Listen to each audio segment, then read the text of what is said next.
नमस्कार साथियों, मैं अतुल भारत और आज हम कक्षा 6 की भूगोल की पाठ्यपुस्तक पृथ्वी हमारा आवास उसका पार्ट 3 पृथ्वी की गतियां उसके प्रश्न उत्तर लेके आए हैं। जैसे कि आपको पता ही है कि ये चैप्टर हमने ऑलरेडी हमारे चैनल पे अपलोडेड है। हमने उसका अच्छे से वर्णन किया है, विस्तृत वर्णन डिस्क्राइब किया है उसको। अगर आपने अभी तक नहीं देखा है तो आप उसको देख लीजिएगा ताकि आपको प्रश्न उत्तर समझने में कोई भी परेशानी ना हो। अगर आपने चैनल को अभी तक सब्सक्राइब नहीं किया तो चैनल को सब्सक्राइब जरूर कर लीजिएगा ताकि हमसे जुड़ी हुई सारी नोटिफिकेशन आपको मिलती रहे। बेल आइकॉन आप दबा दीजिएगा। आइए बिना समय व्यर्थ करे हम लोग इसके बारे में शुरू करते हैं कि पृथ्वी की जो गतियां हैं, पृथ्वी के अक्ष का झुकाव कोण क्या है, घूर्णन एवं परिक्रमण को परिभाषित करें, लीप वर्ष क्या है, ये सब। और आपको पता है जैसे कि हम लिखित रूप में लेके आते हैं तो अभी नेक्स्ट स्लाइड जो होगी वो लिखित रूप में होगी। आप वीडियो को पॉज करके आराम से आप लिख सकते हैं प्रश्न उत्तरों को, और इस वीडियो को अपने दोस्तों तक जरूर शेयर करिएगा क्योंकि जब तक आप किसी की मदद नहीं करेंगे तब तक आपको अच्छा नहीं महसूस होगा। और आपके वो दोस्त जो पढ़ने में थोड़े से हिचकिचा जाते हैं, उनको कोई दोस्त नहीं मिल पाता, ये यूट्यूब बहुत अच्छा दोस्त है। अगर आप चाहेंगे तो उनको बहुत हेल्प हो सकती है। तो आइए शुरू करते हैं। पहला प्रश्न का पहला भाग, फर्स्ट क्वेश्चन, पृथ्वी के अक्ष का झुकाव कोण क्या है? तो प्रश्न क्रमांक 1, सूर्य की परिक्रमा के दौरान पृथ्वी एक और कुछ झुकी रहती है और यह जो झुकाव कोण होता है ये 66.5 डिग्री का होता है। तो आपको यहाँ पे उत्तर मिल गया कि 66.5 डिग्री का ये झुकाव कोण होता है। प्रश्न 2, घूर्णन एवं परिक्रमण को परिभाषित करें। घूर्णन, पृथ्वी का अपनी धुरी पर घूमना घूर्णन कहलाता है। पृथ्वी अपना एक घूर्णन 24 घंटों में पूरा करती है। इसे से दिन और रात बनते हैं। एक जगह पे जब पृथ्वी घूमती है गोल गोल, ठीक है, अपनी जगह पे, उसको क्या कहते हैं? उसको कहते हैं, जब पृथ्वी इस प्रकार से गोल गोल गोल गोल घूमती है उसको क्या कहते हैं अपनी जगह पे? ठीक है, उसको कहते हैं घूर्णन। और परिक्रमण क्या होता है? सूर्य के चारों ओर एक स्थिर कक्षा या कक्ष में पृथ्वी की गति को परिक्रमण कहते हैं। जैसे कि ये मान लीजिए सूर्य है, ठीक है, और पृथ्वी का इस प्रकार से चक्कर काटना सूर्य के, वह होता है परिक्रमण। आपको पता है कि ये 365 दिन में सूर्य का एक चक्कर लगाती है जिससे हमारा एक साल बनता है। तो सूर्य के चारों ओर एक स्थिर कक्षा में पृथ्वी की गति को, पृथ्वी के घूमने को क्या कहते हैं? परिक्रमण कहते हैं। और पृथ्वी का सिर्फ अपनी एक जगह पे गोल गोल घूमना जिसकी वजह से दिन और रात होता है उसको कहते हैं हम घूर्णन। तो इसको आप भूलेंगे नहीं। दिन और रात जो होते हैं वह पृथ्वी के घूर्णन के कारण होते हैं और जो ऋतुओं में परिवर्तन होता है वह परिक्रमण के कारण होता है।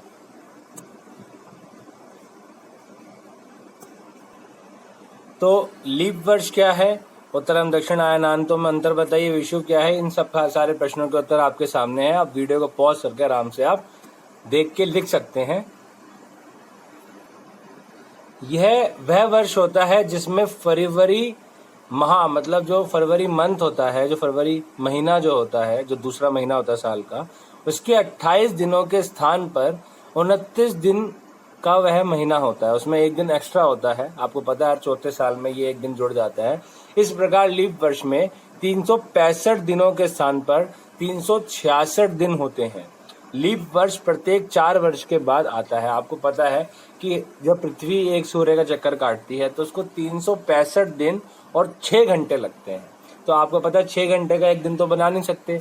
तो 6 + 6 + 6, 6 + 6 + 6 टोटल हो जाते हैं 24। तो जो चौथा जो महीना होता है, मतलब जो हर 4 साल बाद जो चौथा जो वर्ष होता है उसको हम लीप वर्ष कर देते हैं। उसमें हम एक दिन जोड़ देते हैं, हर 6 घंटे को ऐड कर देते हैं और 4 साल के हम 6 घंटों को जोड़ के एक दिन बन जाता है जिसमें 366 दिन होते हैं। और फरवरी के महीने में हम एक दिन जोड़ देते हैं जिस दिन 29 फरवरी होती है। आपने कभी कभार सुना भी होगा, अरे उसका जन्मदिन तो 4 साल में एक बार आता है, मतलब उसका जन्मदिन 29 फरवरी को आता है। तो आइए नेक्स्ट प्रश्न है,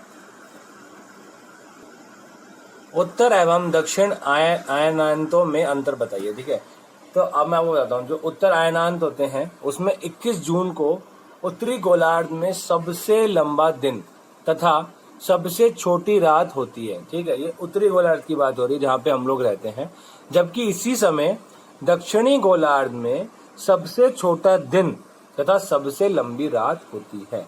पृथ्वी की इस अवस्था को उत्तरायणांत कहते हैं। देखिए, जब पृथ्वी उत्तरायणांत होती है, मतलब सूर्य की ओर झुकी हुई होती है, और पृथ्वी के उत्तरी भाग पे, पृथ्वी के उत्तरी गोलार्ध में सबसे ज्यादा धूप पड़ती है, उस समय वहां पे, जैसे अभी आपको पता है कि अभी तो चलिए अक्टूबर का समय, अभी तो समय जो है वो इस तरीके से परिवर्तित हो गया है, लेकिन जब गर्मियों का समय होता है तो हमारे उत्तरी गोलार्ध में जहाँ हम रहते हैं, इंडिया में जहाँ हम रहते हैं, वहाँ पे धूप बहुत ज्यादा पड़ती है, दिन बड़े होते हैं और रात छोटी होती है।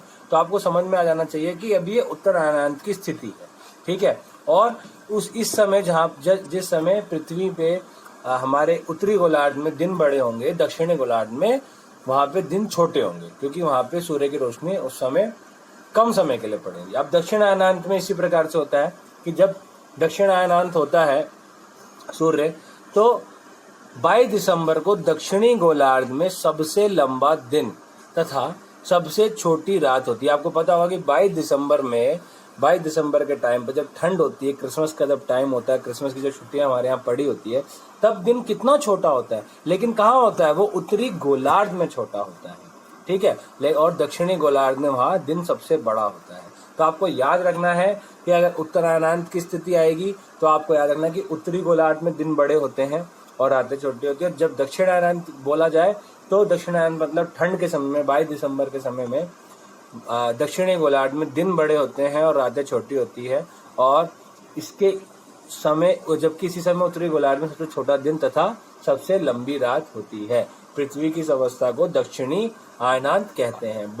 आपको बहुत सरल से भाषा में मैंने आपको समझाया। अगर आपको नहीं समझ में आया हो तो आप हमारी वीडियो देख सकते हैं, मैं उसका लिंक जो है वो डिस्क्रिप्शन बॉक्स में आपको डाल दूंगा और आप उसको आराम से देख सकते हैं।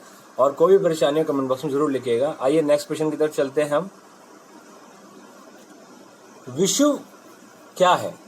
ठीक है, विषुव 21 मार्च एवं 23 मार्च को सूर्य की किरणें विषुवत व्रत पर सीधी पड़ती है। ठीक है, विषुव मतलब जिस समय विषुवत व्रत, आपको पता है कि विषुवत व्रत क्या होता है, भूमध्य जो हमारी रेखा होती है। ठीक है, इस अवस्था में कोई भी ध्रुव सूर्य की ओर नहीं झुका होता, इसलिए पूरी पृथ्वी पर रात एवं दिन बराबर होते हैं। इसे विषुव कहा जाता है। तो आपको समझ में आ गया कि जिस दिन सूर्य की रोशनी बिल्कुल सीधी पृथ्वी पर पड़ती है, सीधे विषुव रेखा पे पड़ती है, और उस समय कोई भी ध्रुव सूर्य की ओर झुका हुआ नहीं होता है, और पूरी पृथ्वी पर दिन और रात बराबर होता है। आपको पता है 21 मार्च को हम कहते हैं आज दिन और रात बराबर है। ठीक है, आज 12 घंटे का दिन है, 12 घंटे की रात है, उस दिन विषुव कहा जाता है। तो आपको 2 डेट याद रखनी है, 21 मार्च और 23 सितंबर। अगला प्रश्न है, दक्षिणी गोलार्ध में उत्तरी गोलार्ध की अपेक्षा उत्तर एवं दक्षिण का अयनांत अलग अलग समय में होता है, क्यों? जब उत्तरी गोलार्ध, उत्तर है इसका, जब उत्तरी गोलार्ध सूर्य की तरफ झुका होता है तो सूर्य की किरणें कर्क रेखा पर सीधी पड़ती है। आपको पता है कि उत्तरी गोलार्ध में कर्क रेखा है, क्योंकि कर्क रेखा का जो अक्षांशीय मान है वो 23.5 डिग्री उत्तर है, इसलिए उत्तरी गोलार्ध में ग्रीष्म ऋतु होती है, तो दक्षिणी गोलार्ध में शीत ऋतु होती है। और जब दक्षिणी गोलार्ध सूर्य की ओर झुका होता है तो सूर्य की किरणें मकर रेखा पर सीधी पड़ती है, इसलिए दक्षिणी गोलार्ध में ग्रीष्म ऋतु तथा उत्तरी गोलार्ध में शीत ऋतु होती है। सरल सी बात है, हमने आपको पहले भी समझाया कि जिस समय जहां पे सूर्य की किरणें ज्यादा पड़ेंगी वहां पे क्या होगा, वहां पे गर्मी होगी, और दूसरे गोलार्ध में वहां पे सूर्य की किरणें कम पड़ेंगी। आपको पता है अगर एक तरफ अगर आप झुका देंगे किसी भी चीज को, जैसे कि अगर आप साइकिल को एक तरफ झुका देंगे या गोले को किसी एक जगह घुमा देंगे तो दूसरी तरफ जो है वहां पे कम रोशनी पड़ेगी।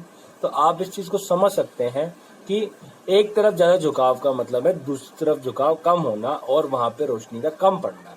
तो जब भी उत्तरी गोलार्ध में सूर्य की तरफ झुका होता है, जब भी उत्तरी गोलार्ध, वहां पे सूर्य की किरणें ज्यादा पड़ती है। और आपको पता है उत्तरी गोलार्ध में कर्क रेखा है और दक्षिणी गोलार्ध में मकर रेखा है। तो तो आइए नेक्स्ट क्वेश्चन पे चलते हैं। कोई परेशानी हो आप चैप्टर को जरूर देखिएगा। मैंने बहुत अच्छे से, बहुत ही विस्तार से उसमें समझाया है, क्योंकि ये क्वेश्चन आंसर वीडियो है, इसको ज़्यादा लंबा नहीं कर सकते हैं और आप लोगों को क्वेश्चन आंसर लिखने भी हैं। तो आप वीडियो को पॉज करके आप लिख लीजिएगा। लेकिन अगर आपको अच्छे से समझना है तो आप वीडियो के डिस्क्रिप्शन बॉक्स में जाके या कमेंट बॉक्स में जाके उन लिंक पे जाके आप वो वीडियो जरूर देखिएगा, तभी आपको अच्छे से लाभ होगा। ध्रुवों पर लगभग 6 महीने 1 दिन एवं 6 महीने की रात होती है, क्यों? ठीक है, जब उत्तरी गोलार्ध सूर्य की तरफ झुका होता है तो पृथ्वी के अपने अक्ष पर झुके होने के कारण उत्तरी ध्रुव पर लगातार 6 महीने तक सूर्य की किरणें पड़ती रहती है, जिससे 6 महीने का दिन होता है। इसके विपरीत देखिए, इतना ज्यादा वो झुकाव होता है वहां पे। अब आपको पता ही है, जो हमारा जो top of the North Pole है, उत्तरी जो ध्रुव है, ठीक है, वो अब इतना बिल्कुल झुका हुआ है और वो बिल्कुल सूर्य की किरणों के बिल्कुल सामने है। ठीक है, तो सीधी सी बात है, और वो 6 महीने तक उसी अवस्था में रहना है। तो वहां पे क्या होता है कि 6 महीने तक दिन के मतलब रात होती है, लेकिन रात के समय भी सूर्य जो है वो प्रॉपर रूप से नहीं ढलता है, थोड़ा थोड़ा दिखता रहता है। और बर्फ होने के कारण वहां पे सूर्य की चमक इतनी ज्यादा पड़ती है, बर्फ व्हाइट होती है, आपको पता है व्हाइट चीज पे कितनी ज्यादा सूर्य का प्रकाश पड़ता है, तो उससे विकिरण होने के कारण वहां पे 6 महीने तक दिन ही प्रतीत होता है। ऐसा लगता है कि वहां पे 6 महीने तक दिन ही है, जब तक कि सूर्य दक्षिणायनांत की तरफ नहीं जाता है, मतलब दक्षिणी गोलार्ध पे ज्यादा रोशनी नहीं पड़ती है, जब तक पृथ्वी की स्थिति बदलती नहीं है तब तक हमें ऐसे ही लगता है कि उत्तरी गोलार्ध पर 6 महीने तक दिन ही है। तो जिसमें 6 महीने का दिन होता है, और इसके विपरीत दक्षिणी ध्रुव पर 6 महीने की रात होती है। जबकि दक्षिणी गोलार्ध सूर्य की ओर झुका होता है तो दक्षिणी ध्रुव पर लगातार 6 महीने सूर्य की किरणें पड़ती है, जिससे 6 महीने का दिन होता है, तथा उत्तरी ध्रुव पर सूर्य की किरणें जो है वो 6 महीने तक नहीं मिलती, तो जिससे वहां पे 6 महीने की रात हो जाती है। तो वहां पे इतना अंधकार हो जाता है। तो इस प्रकार से आप, मुझे लगता है कि आपको समझ में आ गया होगा, और नहीं आया होगा तो आप वीडियो को जरूर देख लीजिएगा, अच्छे से आपको समझ में आ जाएगा। ठीक है, तो नेक्स्ट प्रश्न की तरफ हम लोग चलते हैं। तो यहाँ पे जो प्रश्न आ गया है, प्रश्न क्रमांक 2, सही उत्तर को चुनिए। ठीक है, चिन्हित कीजिए, राइट टिक मारिए। तो पृथ्वी के सूर्य के चारों ओर की गति को, अभी हमने थोड़ी देर पहले बताया था कि जो पृथ्वी सूर्य के चारों ओर घूमती है उसको कहते हैं परिक्रमण, और 365 दिन में वह एक चक्कर लगाती है, जिसको 1 वर्ष कहा जाता है। दूसरा, सूर्य की सीधी किरणें विषुवत व्रत पर किस दिन पड़ती है? अभी हमने विषुव के बारे में पढ़ा था, विषुव के बारे में हमने आपको बताया भी था कि 21 मार्च और 22 सितंबर को जो होती है वह क्या होती है, वह सीधी विषुव पर सूर्य की किरणें पड़ती है, विषुवत रेखा पर, इसे विषुव भी कहा जाता है। तो 21 मार्च, इसमें 21 मार्च की डेट है। देखिए 21 जून को 22 दिसंबर का जो यहाँ पे डेट दी गई है, इसका अर्थ ये है कि 21 जून को उत्तरी गोलार्ध में सबसे ज्यादा सूर्य की रेखा पड़ती है, जिस दिन होता है, जिस दिन कर्क रेखा पे सबसे ज्यादा सूर्य की किरण पड़ती है, और सबसे बड़ा दिन होता है उत्तरी गोलार्ध में। और 22 दिसंबर को सूर्य की जो किरणें होती है वह दक्षिणी गोलार्ध में मकर रेखा पर सीधी पड़ती है, जिस दिन 22 दिसंबर को दक्षिणी गोलार्ध में सबसे बड़ा दिन होता है और रात छोटी होती है। ठीक है, अभी गर्मी में क्रिसमस का पर्व कहाँ मनाया जाता है? आपको पता है कि 25 दिसंबर को 25 दिसंबर को क्रिसमस मनाया जाता है। और अगर गर्मी है उस दिन, मतलब अगर 25 दिसंबर को गर्मी है तो वो दक्षिणी गोलार्ध में गर्मी होगी। तो ऑस्ट्रेलिया दक्षिणी गोलार्ध में स्थित है, तो दक्षिणी गोलार्ध में हम टिक मारेंगे ऑस्ट्रेलिया के ऊपर। ठीक है, तो गर्मी के जिस दिन क्रिसमस, गर्मी में क्रिसमस का पर्व मनाया जाता है ऑस्ट्रेलिया में। ऋतुओं में परिवर्तन पृथ्वी की किस गति के कारण होता है? मैंने आपको बताया था, दिन रात घूर्णन के कारण होता है, और परिक्रमण के कारण, मतलब पृथ्वी के चारों ओर, पृथ्वी का सूर्य के चारों ओर चक्कर लगाना परिक्रमण कहलाता है, जिसके कारण पृथ्वी पर ऋतुओं में परिवर्तन होता है। तो उसका उत्तर ये हो जाएगा। ठीक है, तो आगे चलते हैं हम। ठीक है, तो तीसरा है खाली स्थान भरे। तो एक लीप वर्ष में दिनों की संख्या कितनी होती है? तो मैंने आपको बताया था कि एक लीप वर्ष में जो दिनों की संख्या जो होती है वह होती है 366, 366, ठीक है। 365 दिन का एक साल होता है और लीप वर्ष में एक दिन एक्स्ट्रा होता है। पृथ्वी के प्रतिदिन की गति को क्या कहते हैं? तो पृथ्वी के प्रतिदिन की जो गति होती है उसको क्या कहते हैं? उसको कहते हैं घूर्णन, ठीक है। मैंने यहाँ पे टिक कर दिया है। मैं अभी इसके बाद में आपको एक वो दिखा दूंगा, स्लाइड दिखा दूंगा जिसमें आप आराम से लिख सकते हैं, ठीक है। इसमें जो तीसरा है, पृथ्वी सूर्य के चारों ओर स्थिर, ठीक है, स्थिर कक्षा में घूमती है। कैसी कक्षा में घूमती है? स्थिर कक्षा में घूमती है। 21 जून को सूर्य की किरणें, मैंने अभी आपको बताया था कि 21 जून को जो सूर्य की किरणें हैं वह कहाँ पे पड़ती है?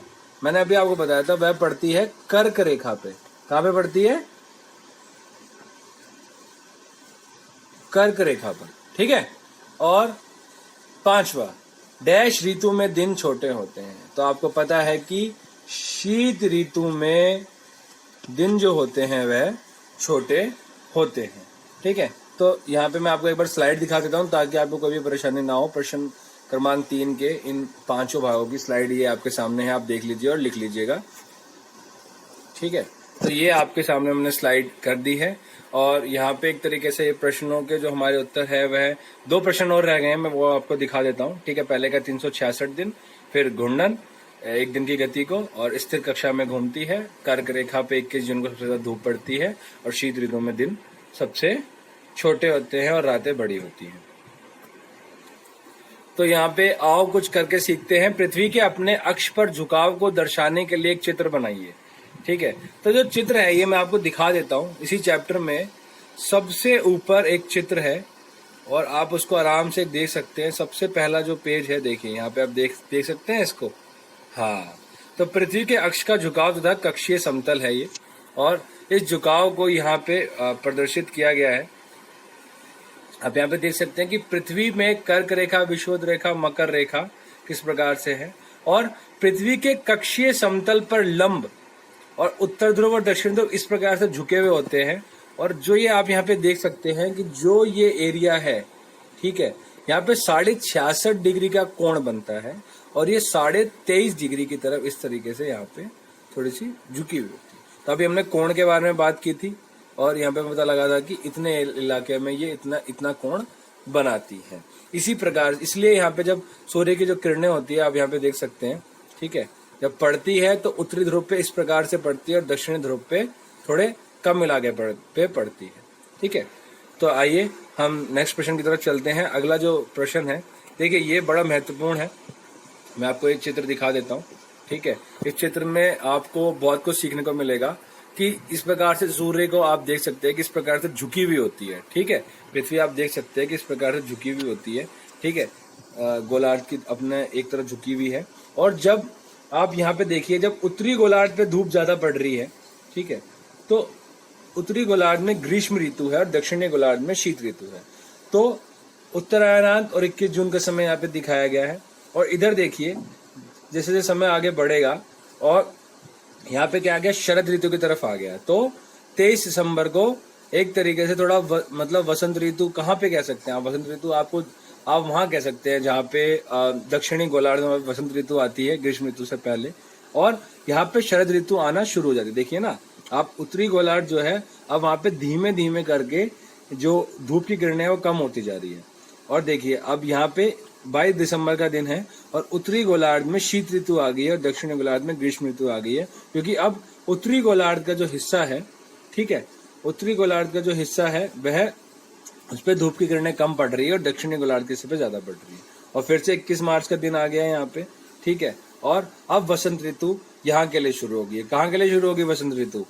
ये शुरू हो गई है उत्तरी गोलार्ध के लिए वसंत ऋतु शुरू होगी, और दक्षिणी गोलार्ध के लिए क्या शुरू हो गया है?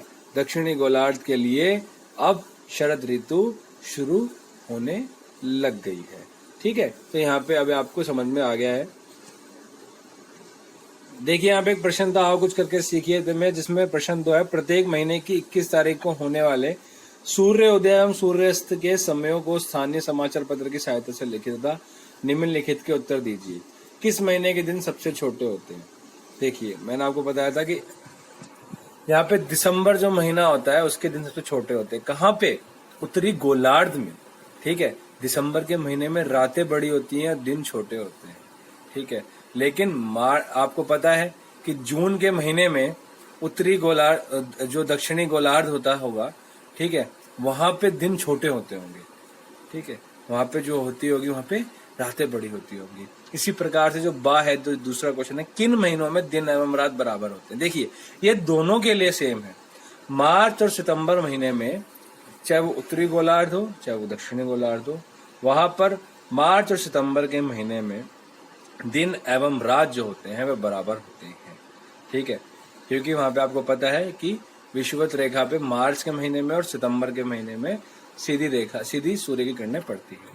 तो यहाँ पे प्रश्न उत्तर ये जो है वो समाप्त हो चुके हैं, और मैं आशा करता हूँ कि आपको हमारी वीडियो बहुत अच्छी लगी होगी। आपको प्रश्न उत्तर लिखित रूप में मिल गए हैं, जैसे हमने आपसे वादा किया था। और अगर आपने अभी तक हमारे चैनल को सब्सक्राइब नहीं किया है तो अब तो कर ही दीजिएगा, वरना तो आपको आगे की नोटिफिकेशन नहीं मिलेगी। मैं आपको इस मैप के साथ में छोड़ता हूँ, वीडियो को एंड तक आप जरूर देखिएगा। जो भी लोग इस वीडियो को देख रहे हैं, लाइक जरूर करिएगा, अपने विचार जरूर लिखिएगा कमेंट बॉक्स में, आपको कैसी वीडियो लगी, आपको और हमें किस विषय पे वीडियो बनानी चाहिए। और इस मुहिम को आगे बढ़ाइएगा, अपने दोस्तों तक इस वीडियो को जरूर पहुंचाइएगा। आप जैसे पढ़ रहे हैं, आपको भी आगे बढ़ना है और अपने दोस्तों को भी आगे बढ़ाना है, उनकी भी हेल्प करनी है। तभी ये हमारा जो भारत देश है वो मजबूत बन सकेगा, अच्छी तरीके से विकसित हो सकेगा और अपने अंदर देशभक्ति की भावना जागृत कर पाएगा। तो आगे हम ऐसे ही मिलते रहेंगे नई वीडियो के साथ में। आप हमारे साथ बने रहिए, घर पे रहिए, स्वस्थ रहिए, मस्त रहिए, व्यस्त रहिए, पढ़ते रहिए, अच्छा अच्छा खाइए, घर में थोड़ा बहुत जरूर खेल कूद पर भी समय दीजिए और पढ़ाई करते रहिए। नई वीडियो के साथ जल्द मिलेंगे। जय हिंद, जय भारत।